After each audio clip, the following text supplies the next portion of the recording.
Innal ladzina fatanul mu'minina wal mu'minat tsumma lam yatubu. Ya. Sesungguhnya orang-orang yang telah diuji oleh Allah, ya, diuji ini dikasih fitnah dari orang-orang mukmin dan dari orang-orang mukminat.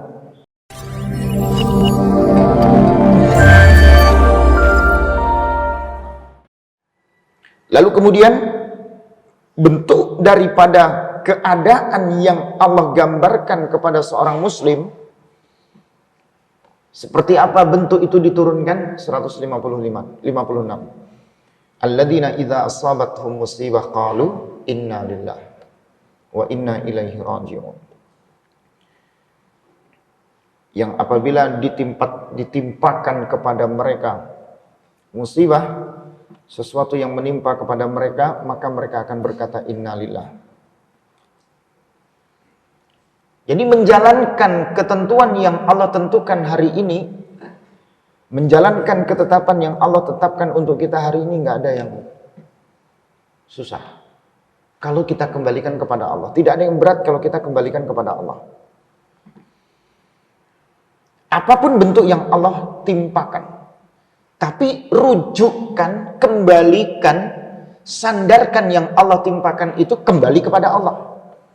Ini Allah yang kasih, ini Allah yang putuskan, balikan ketetapan ini kepada Allah. Balikan kita menyikapinya, kembalikan ini kepada Allah. Bapak Ibu dikasih ujian.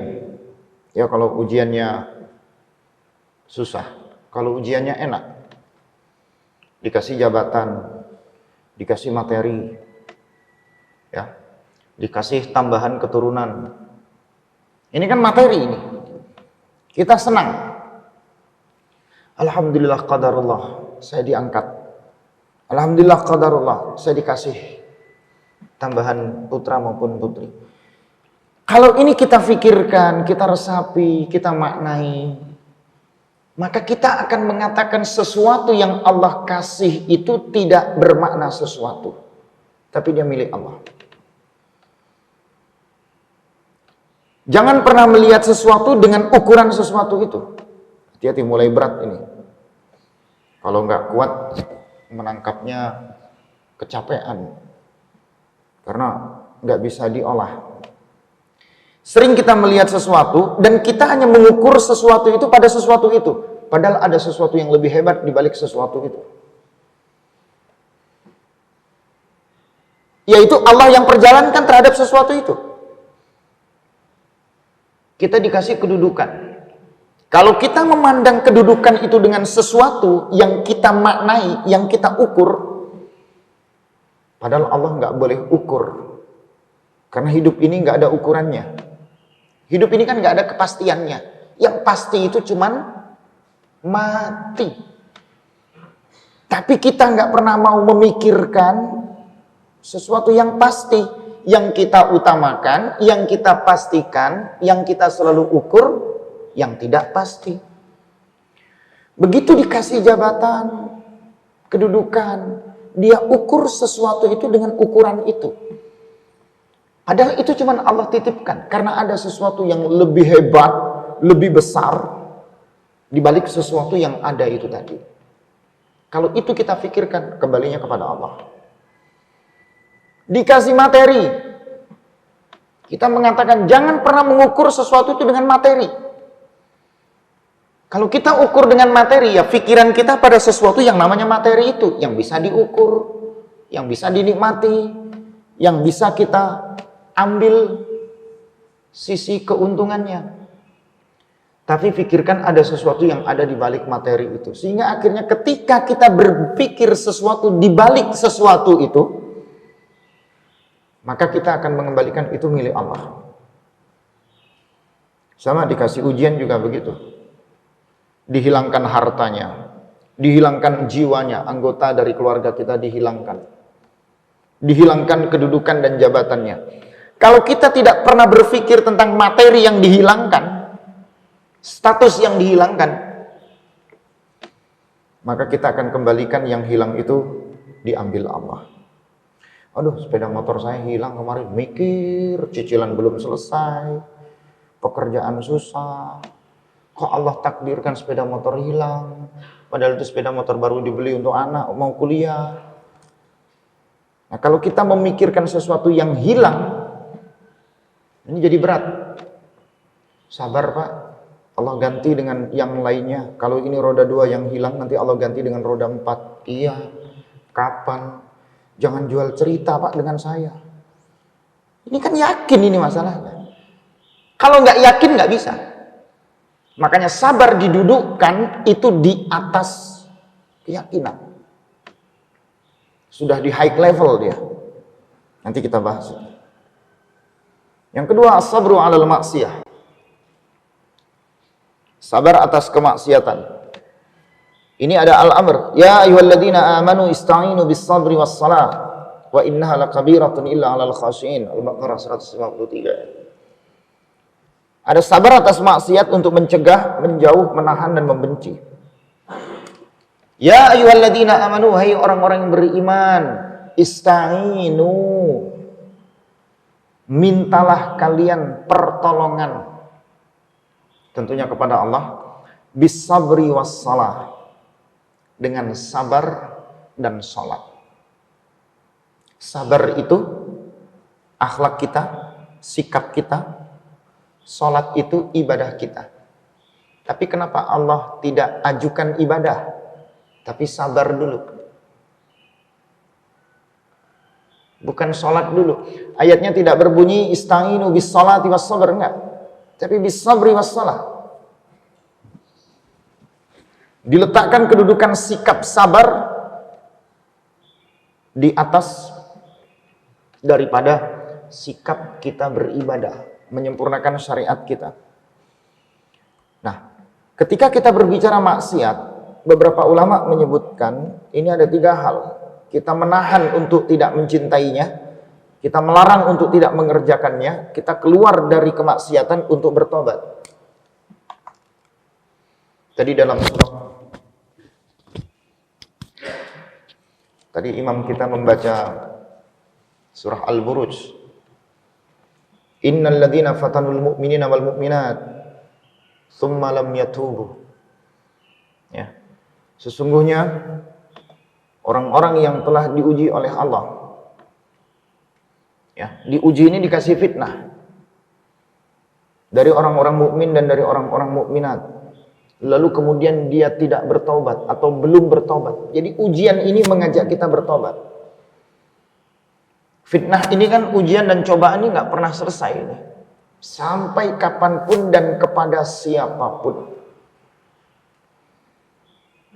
Makanya kita diminta untuk sabar di tengah-tengah ujian itu. Kalau tidak sabar, kemaksiatan yang muncul. Sebagai contoh, kita dalam kondisi pandemik dikasih susah, kerja susah, ibadah susah. Ini kan maunya komentar ini.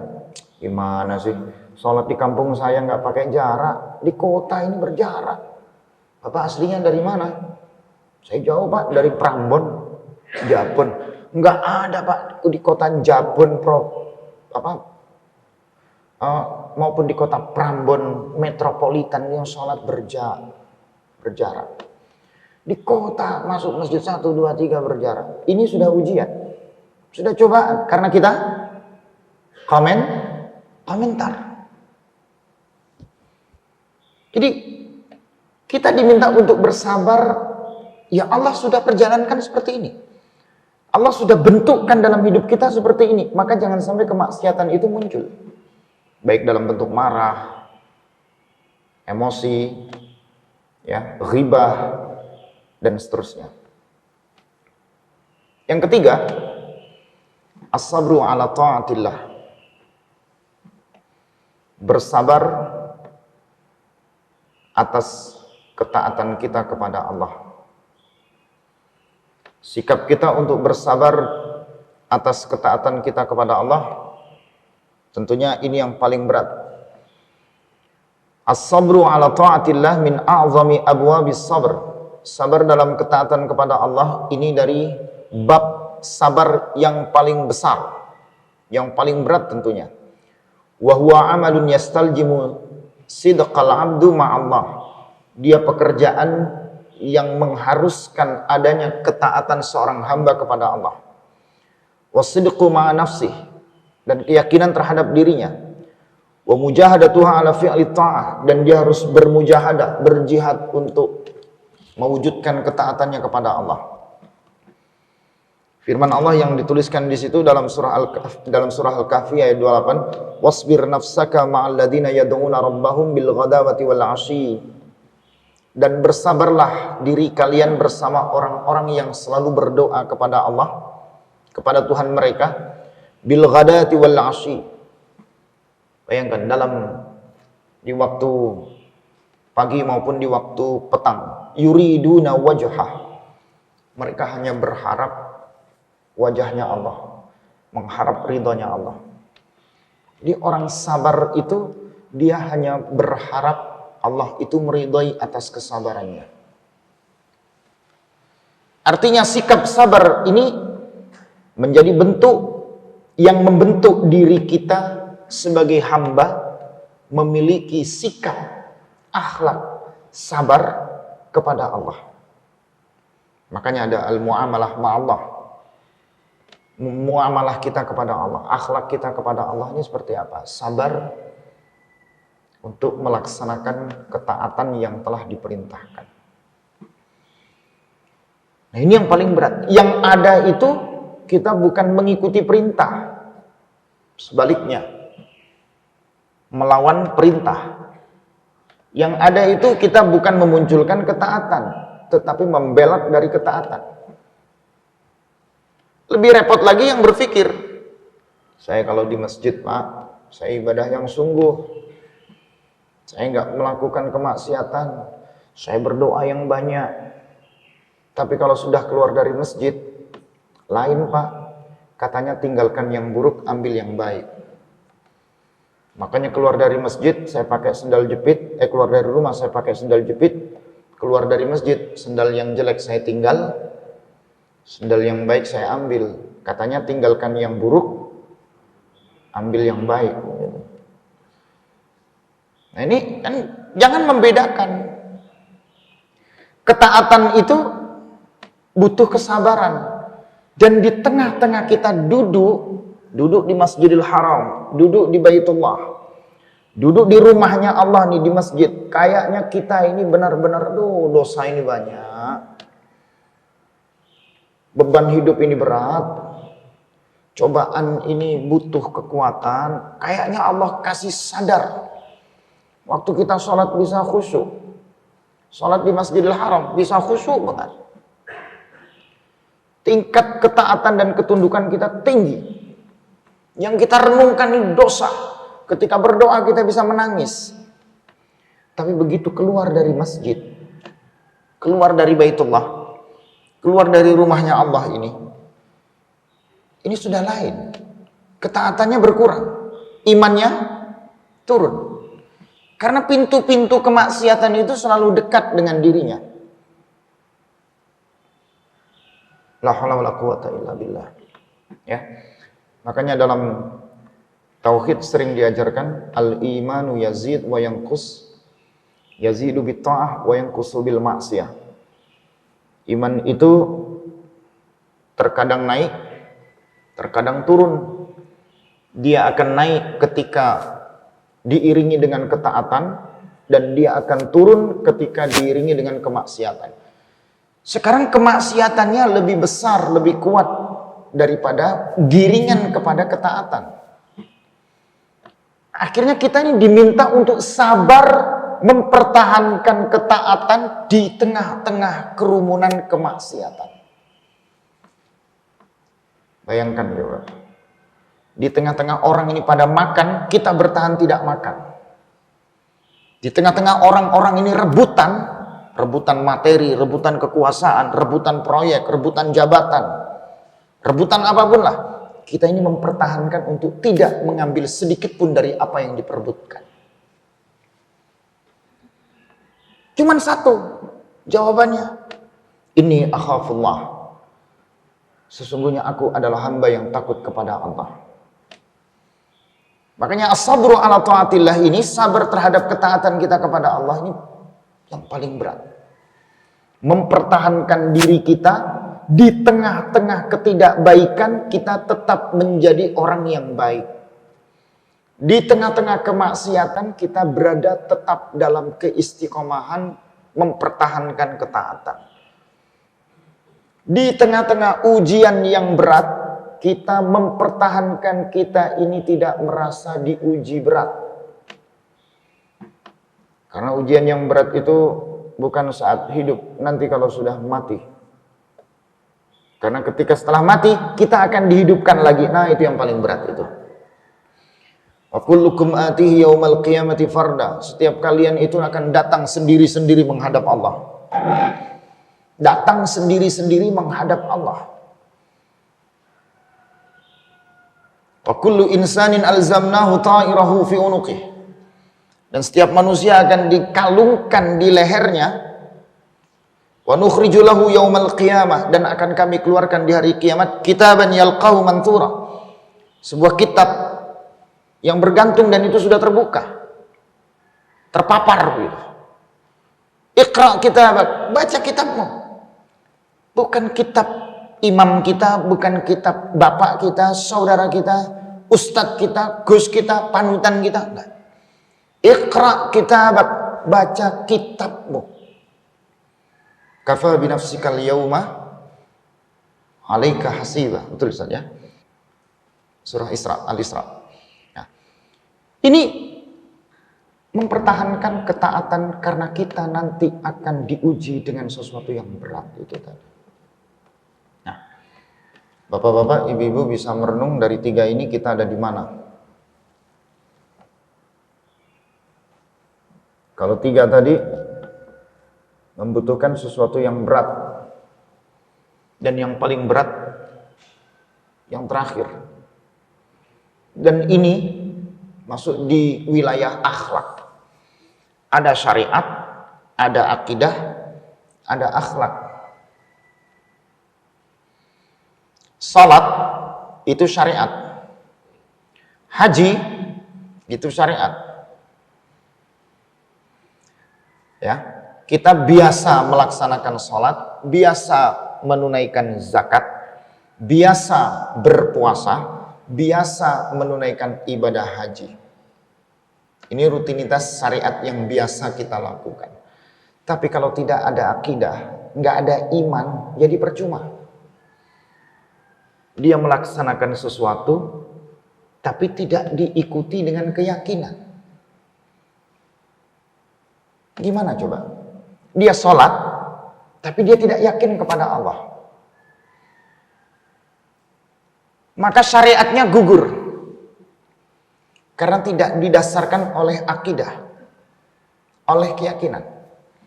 Maka banyak orang yang bisa melaksanakan apapun yang diperintahkan dalam bentuk syariat, tetapi tidak bisa menyempurnakan syariat itu karena tidak memiliki akidah, keyakinan yang kuat. Maka dibutuhkan yang kedua, akidah, dibutuhkan iman. Dia sholat, itu dia yakin. Ini perintah. Dia yakin. Ini bentuk dialognya kepada Allah. Ibaratnya dia dipanggil oleh Allah. Maka seringan kalau ada adzan itu, kita seruan kita apa? Ayo ngadep sama Allah. Dipanggil sama Allah. Ibaratnya kita ini dalam dunia birokrasi, kita dipanggil pejabat tinggi kita. Ibarat kalau dalam pesantren, kita ini dipanggil ustadz kita, dipanggil guru kita, dipanggil kiai kita. Ibarat kalau kita dalam keluarga, kita sebagai anak nih dipanggil orang tua. Nak, nggak pulang. Nak, ibu bapak kangen. Dipanggil orang tua ya datang. Panggilan kok. Nah, ini dipanggil sama Allah. Dengan seruan adzan. Makanya nggak ada adzan itu untuk yang lain-lainnya. Adzan untuk kematian, adzan untuk Yang mau safar, adzan, enggak ada. Adzan itu ya untuk seruan melaksanakan ibadah sholat. Panggilan sholat. Iqamah baru tanda berdirinya sholat. Makanya yang jadi perdebatan itu. Ini ada kematian kok diadzani, ada bayi kok dilahir diadzani, diiqamahi. Kan perdebatan jadinya. Nggak usah yang berdebat-berdebat lah. Kita ambil yang tidak menuai perdebatan. Sudah enak itu. Karena perdebatan itu dari zaman dulu itu. Ulama kita dulu saja sudah berdebat. Kita ini ulama apa hari ini?